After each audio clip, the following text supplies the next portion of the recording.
విజయనగరంలోని గుంచి ప్రాంతంలో దొంగ నోట్లు చలామణి చేసేందుకు ప్రయత్నిస్తున్న ఇద్దరిని పోలీసులు అరెస్ట్ చేశారు. వారి వద్ద నుండి 15 లక్షల రూపాయల విలువైన దొంగ నోట్లను స్వాధీనం చేసుకున్నట్టుగా డీఎస్పీ ఆర్ గోవిందరావు వెల్లడించారు. నిందితులపై ఇప్పటికే 2 రేప్ కేసులు, రౌడీ షీట్లు ఉన్నాయని తెలిపారు.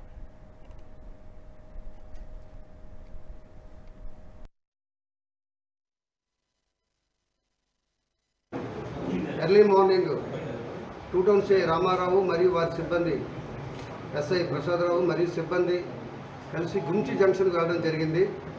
వెళ్ళేసరికి అక్కడ 2 వ్యక్తులు అనుమానాస్పదంగా ఉంటే వాళ్ళని పట్టుకొని క్వశ్చన్ చేయగా వాళ్ళ దగ్గర కొంత అమౌంట్ ఈచ్ 25,000 అమౌంట్ వాళ్ళ దగ్గర ఉంది. ఎక్కడికి డబ్బులు ఏంటని వెరిఫై చేసేసరికి ఇది ఫేక్ కరెన్సీ అని తెలిసింది. దాని మీద అతన్ని గట్టిగా క్వశ్చన్ చేయగా అందులో బంగారు చక్రధర్ అనే ఒక ముద్దాయి ఇంకా ఇదే కాదు సార్, మా ఇంటి దగ్గర కూడా కొంత అమౌంట్ ఉందని చెప్పి.